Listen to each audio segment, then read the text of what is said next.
Good morning दोस्तों, मैं अश्वनी सिंह कुशवाहा स्वागत करता हूं आपके अपने यूट्यूब चैनल ASK स्टडी पर। हम लोग कर रहे हैं क्लास 10 का साइंस और साइंस का इसका दूसरा चैप्टर।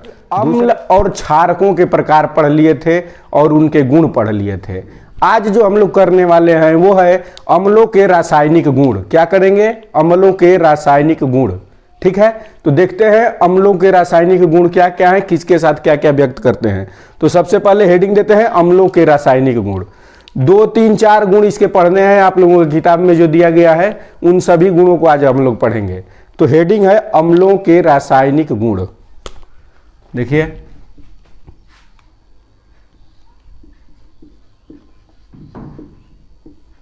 अम्लों के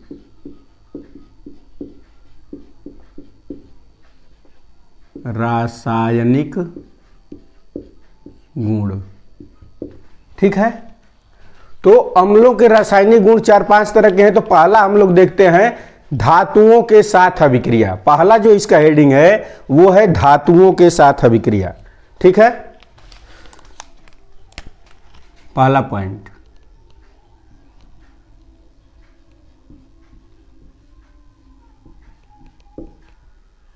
धातुओं के साथ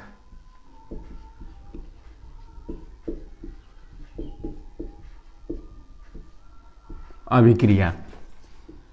ठीक है, देखिए, जब अम्ल धातु के साथ अभिक्रिया करता है तो लवण और हाइड्रोजन गैस बनाता है। क्या बनाता है? लवण और हाइड्रोजन गैस का निर्माण करता है। तो देखिए,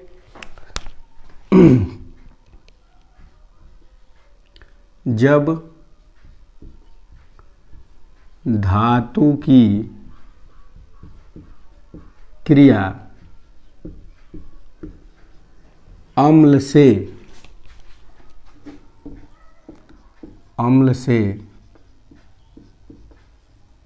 कराई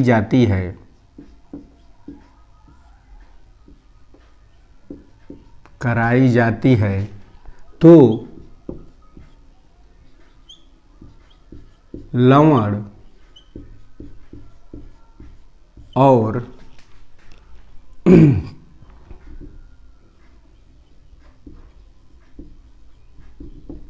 हाइड्रोजन गैस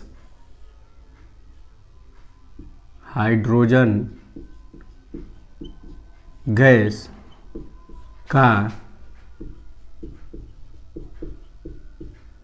निर्माण होता है। ठीक है, देखिए, जब धातु की क्रिया अम्ल से कराई जाती है, किससे कराई जाए? अम्ल से कराई जाती है, तो लवण बनता है और हाइड्रोजन गैस की उत्पत्ति होती है। ठीक है, तो देखते हैं। देखिए क्या है धातु, एग्जाम्पल इसका। ठीक है, पहला एग्जाम्पल,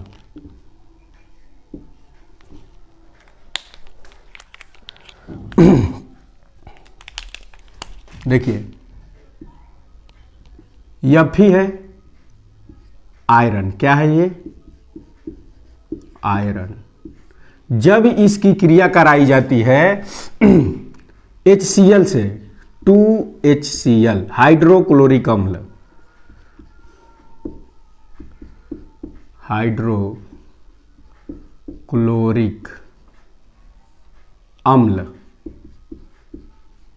ठीक है, एक्वा रूप में। जब इससे इसकी अभिक्रिया कराई जाती है तो बनाता है ferrous chloride, aqua, ferrous chloride. ठीक है, और प्लस हाइड्रोजन गैस बाहर निकलती है। समझिए ये कैसे होता है। देखिए, यहां पे है 2HCl, यानी इसमें 2 हाइड्रोजन है और 2 Cl है। ठीक है, तो ये 2 Cl जो है ये जाके Fe से क्रिया करता है। ठीक है, Fe से क्रिया करके क्या बनाता है? देखिए, एक Fe है तो एक Fe, ये 2 Cl इसके पास चला आया तो Fe Cl2 हो गया। Ferrous chloride. अब यहाँ पे क्या बचा, 2 हाइड्रोजन बच गया, इसलिए हाइड्रोजन गैस की उत्पत्ति हो रही है। ठीक है, चलिए आगे देखते हैं दूसरा एग्जाम्पल इसका। इसका दूसरे एग्जाम्पल की बात करें तो देखिए, जिंक की क्रिया कराते हैं हम लोग, जिंक की क्रिया कराते हैं सल्फ्यूरिक अम्ल से। दूसरा हेडिंग, दूसरा पॉइंट, जिंक की क्रिया सल्फ्यूरिक अम्ल से। देखिए ये है Zn सॉलिड स्टेट, जिसे हम लोग कहते हैं जिंक, और इसकी क्रिया करानी है किससे, सल्फ्यूरिक अम्ल H2SO4 एक्वा, इसे हम लोग कहते हैं सल्फ्यूरिक अम्ल। ठीक है, जब ये दोनों क्रिया करते हैं तो यहां से देखिए क्या होता है, जिंक क्या करता है कि यहां इसको हाइड्रोजन को इसके स्थान से हटा देता है और सल्फेट को अपने साथ ले लेता है, तो यहां पे बनता है जिंक सल्फेट ZnSO4 एक्वा रूप में, और प्लस हाइड्रोजन गैस बाहर निकलती है। ठीक है, तो इसका नाम है जिंक सल्फेट। नाम पूरा आप लोग याद रखेंगे, जिंक सल्फेट। ठीक है, तो ये हो गया अम्लों के रासायनिक गुण में पहला हमने पढ़ा, धातुओं के साथ अभिक्रिया। जब धातुओं के साथ अभिक्रिया होती है तो क्या होता है, देखिए धातु की क्रिया किससे हो रही है, धातु की क्रिया हो रही है यहां अम्ल से, ये बात एकदम याद रखिएगा। धातु की क्रिया हो रही है अम्ल से, तो क्या क्या बनेगा, लवण और हाइड्रोजन गैस का निर्माण होता है। ठीक है, चलिए आगे दूसरा पॉइंट इसको देखते हैं। धातु कार्बोनेट तथा धातु हाइड्रोजन कार्बोनेट से क्रिया होता है तो क्या बनता है। ठीक है, दूसरा इसका हेडिंग है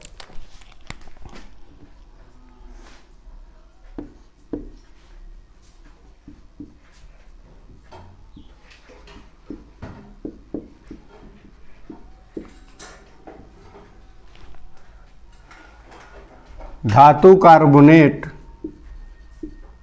तथा धातु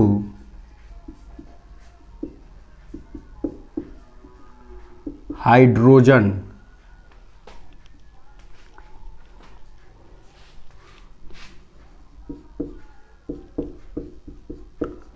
कार्बोनेट के साथ अभिक्रिया।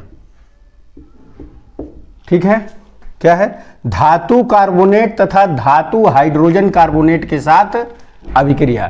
ठीक है, तो इसमें पहले देखेंगे हम लोग धातु कार्बोनेट के साथ अभिक्रिया, पहले का दोनों को साथ में देख लेते हैं। ठीक है, तो जब भी धातु, देखिए क्या है, धातु कार्बोनेट और धातु हाइड्रोजन कार्बोनेट, इन दोनों के साथ जब भी क्रिया होता है तो धातु का लवण बनता है, जल बनता है और कार्बन डाइऑक्साइड गैस बनता है। ठीक है, क्या क्या बनता है, धातु का लवण बनता है, जल बनता है और कार्बन डाइऑक्साइड गैस बनती है। चलिए देख लेते हैं, लिखते हैं पहले इसको।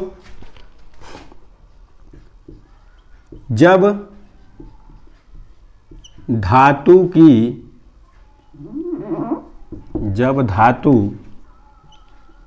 के कार्बोनेट, आबली कर लीजिएगा, यहीं पे लिख लीजिएगा,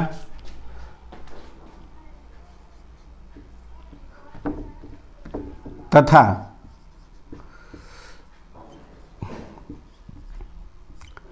धातु के बाइकार्बोनेट,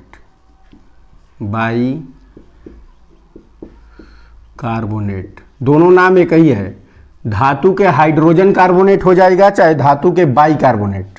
ठीक है, धातु के बाइकार्बोनेट के साथ जब अम्ल की क्रिया कराई जाती है, अम्ल की क्रिया कराई जाती है तो क्या क्या बनता है, ध्यान दीजिएगा। पहले बनता है धातु का लवण, तो धातु का लवण जल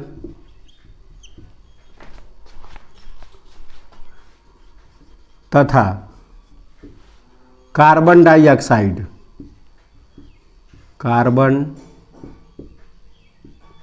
डाई ऑक्साइड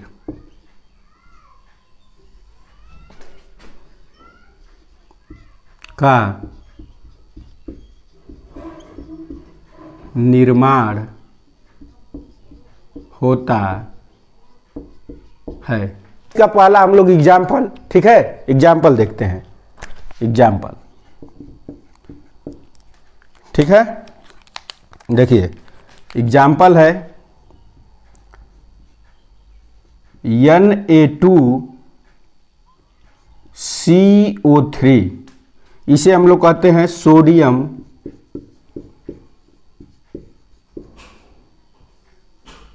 कार्बोनेट।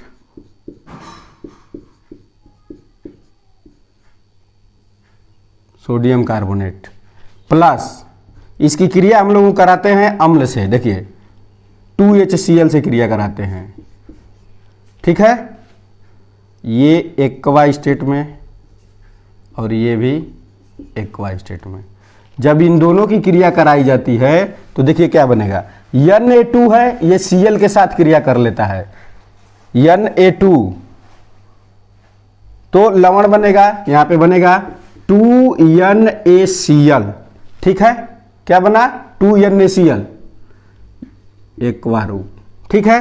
फिर जल देखिए कैसे बनेगा, यहां पे 2H है, यहां पे एक O ये ले लेता है इससे, तो क्या बना देता है H2O लिक्विड अवस्था में, और प्लस यहां पे देखिए यहां से CO3 में से एक O ये H लेके चला गया तो H2O बना दिया, यहां CO2 बचा हुआ है तो वही है कार्बन डाइऑक्साइड, CO2 गैसीय अवस्था में, ठीक है। समझिए, इसको कहते हैं हाइड्रोक्लोरिक अम्ल,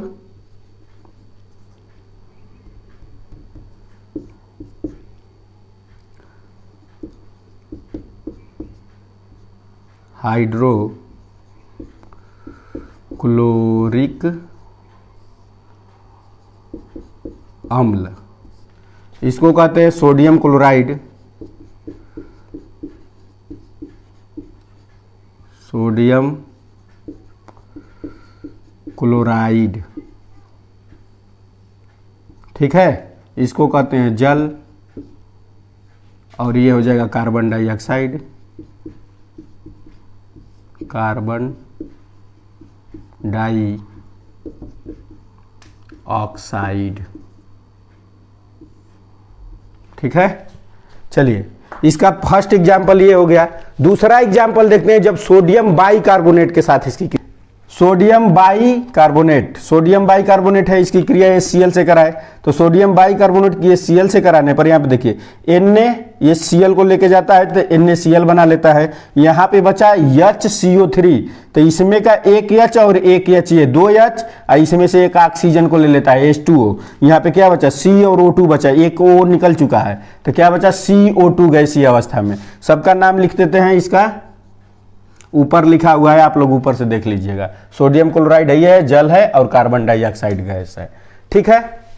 तो ये अभिक्रिया हुई, ठीक है। अब आगे देखते हैं, इसका तीसरा प्रकार जो है, तीसरा क्या करता है, तीसरा पॉइंट है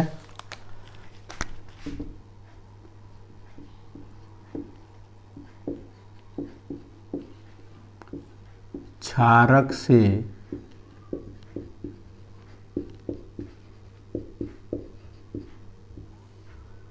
अभिक्रिया, ठीक है।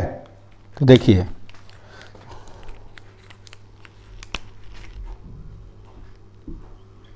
जब अम्ल की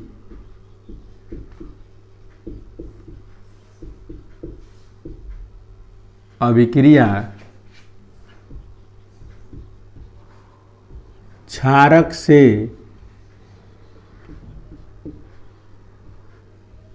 कराई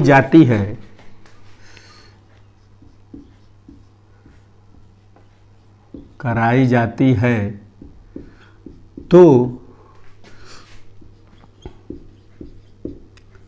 लवण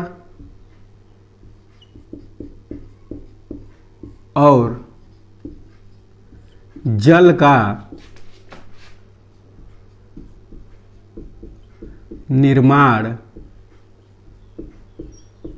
होता है। ठीक है, देखिए जब अम्ल की अभिक्रिया किससे कराई जाए?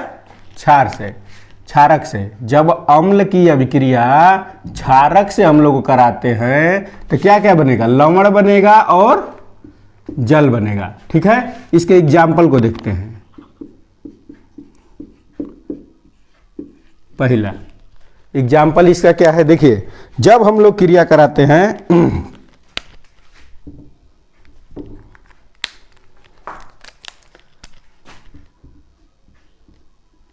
NaOH की क्रिया कराते हैं HCl से, अम्ल से, AQ। तो यहां जो प्राप्त होता है देखिए सोडियम क्लोराइड लवण हुआ, NaCl सोडियम क्लोराइड लवण प्राप्त हुआ। ठीक है, और फिर AQ। ठीक है, अब देखिए इसमें क्या बचा? OH बचा और इसमें H बचा, दोनों जुड़ेंगे तो क्या बनेगा? जल बनेगा, H2O लिक्विड अवस्था।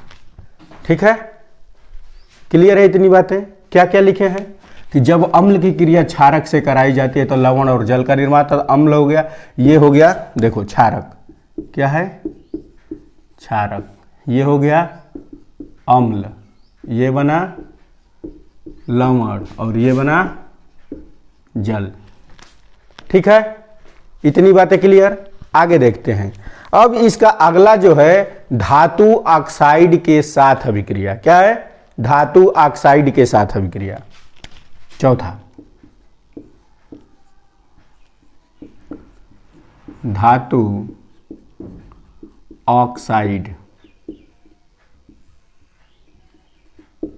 के साथ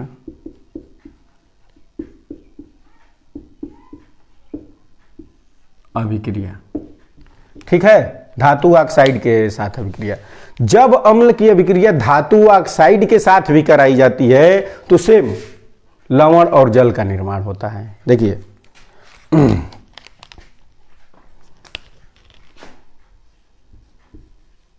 जब अम्ल की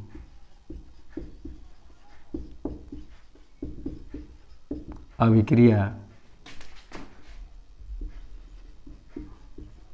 धातु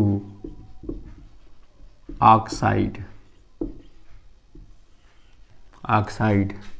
के साथ कराई जाती है, के साथ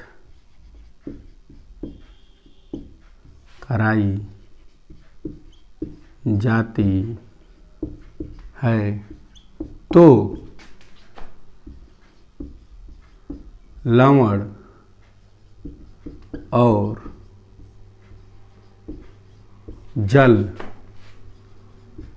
का निर्माण होता है। ठीक है, तो इसके एग्जाम्पल देखते हैं। देखिए जब देखिए यहां पे क्या है, अम्ल की क्रिया किससे कराई जाए? धातु ऑक्साइड के साथ। अम्ल की क्रिया धातु ऑक्साइड के साथ कराई जाती है तब क्या बनता है? लवण भी बनता है और फिर जल भी बनता है, जैसे वहां पे क्षारक के साथ कराई जा रही थी। एग्जाम्पल इसका देख लेते हैं। एग्जाम्पल देखिए, कॉपर ऑक्साइड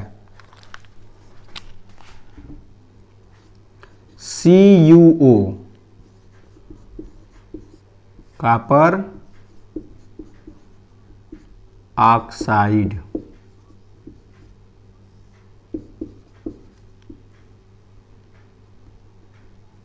सॉलिड स्टेट में, इसकी क्रिया किससे कराई जाए?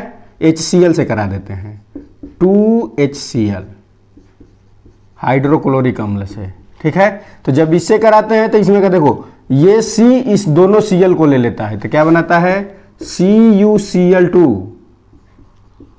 एक्वा, ठीक है। यहाँ पे देखो 2 H है या 1 O है तो क्या बनेगा H2O लिक्विड स्टेट में, ठीक है। ये हो गया कॉपर क्लोराइड, कॉपर क्लोराइड, ठीक है।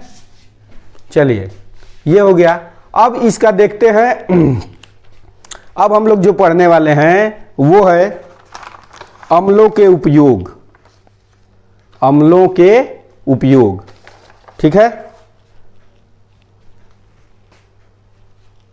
चलिए देखते हैं अब अम्लों के उपयोग क्या क्या हैं। तो सबसे पहले देखेंगे हम लोग सल्फ्यूरिक अम्ल को। सल्फ्यूरिक अम्ल में देखिए क्या क्या इसका प्रयोग होता है। बैटरियों में इसका प्रयोग होता है। पहली बात, बैटरियों में आप लोग जो पानी डालते हैं वो H2SO4 ही होता है, सल्फ्यूरिक अम्ल में ही होता है। अब देखिए पोटेशियम उद्योग में, पेट्रोलियम उद्योग में, पेट्रोलियम जो खनिज पदार्थ निकाला जाता है उसमें से सब चीज अलग किया जाता है, उसमें इसके प्रयोग किया जाता है। प्लास्टिक में, प्लास्टिक बनाने में सल्फ्यूरिक अम्ल का प्रयोग किया जाता है। और कृत्रिम रेशों को बनाने में, कृत्रिम रेशे आप 2 प्रकार के पढ़े होंगे, कृत्रिम और प्राकृतिक। प्राकृतिक जो हमें डायरेक्ट पौधों से प्राप्त होता है चाहे पशुओं से प्राप्त होता है, और ये रेशे कृत्रिम रूप से बनाए जाते हैं जिससे कपड़े बनाए जाते हैं, ठीक है, उसमें इसका प्रयोग है। अब नाइट्रिक अम्ल को देखते हैं। नाइट्रिक अम्ल HNO3 सोने चांदी के शोधन में इसका प्रयोग किया जाता है, ठीक है। पहला जो प्रयोग है HNO3 का सोने चांदी के शोधन में। दूसरा उर्वरक खादें बनाई जाती हैं इससे। फिर औषधि और विस्फोटक में, औषधियां भी HNO3 से बनाई जाती हैं, दवाएं, ठीक है। और विस्फोटक बम वम बनाया जाता है, TNT TNG इस प्रकार के, ठीक है। Tri nitrotoluene, tri नाइट्रोग्लिसरॉल।